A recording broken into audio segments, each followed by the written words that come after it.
It's Ariel Rakovsky, once again reporting from the Sanctuary of Congregation Shari Tefillah.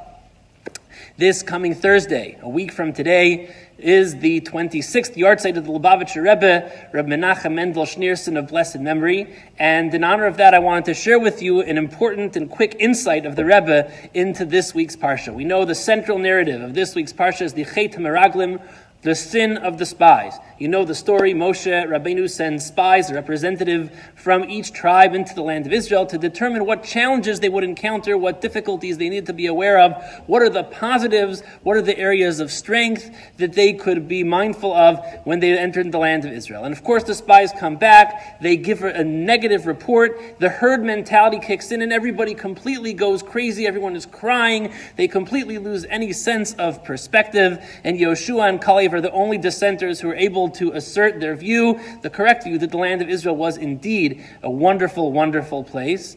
And the Jewish people are sentenced as a result of their complete loss of perspective and their belief of the negative report to wander in the desert for 40 years, 1 year per day in which they complained. That's the story of the Chet HaMeraglim. And the Rebbe asked the question that many commentaries ask. What was the nature of their sin? After all, these were illustrious people. These are the people who were the heads of their tribes, who were leading the mission. So what was the nature of their sin? And the Rebbe answers that the nature of their sin was that they did not understand, or they chose to ignore the nature of their mission. Moshe Rabbeinu sent them on a fact-finding mission. He wanted them to report about the answers to certain questions. That is all. They were supposed to bring back information. And instead of bringing back information, they volunteered an opinion.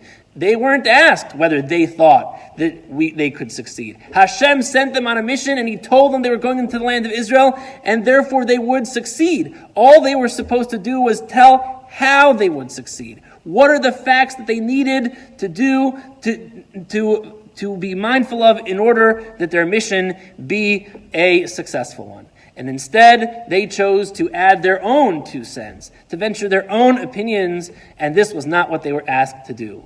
Oftentimes in life, we need to understand what exactly our mission is and what exactly our task is at the time. Is our task to provide information? Is our task to provide an opinion? Oftentimes, nobody has asked us for our opinion. Is our job, are we present in a certain situation to offer moral support or to offer a solution? This is one of the fundamental differences between men and women, is that oftentimes when men, and one of the reasons why men and women often don't communicate well or talk past one another, is that often that a man, if he is asked by a woman she wants to confide in him, we see this when it comes to couples counseling all the time. Men try to provide solutions when women are in fact often looking for validation or for a way to kind of confide and vent their frustrations and anxieties, and the other way around sometimes. So, we need to always understand what our role is in any situation.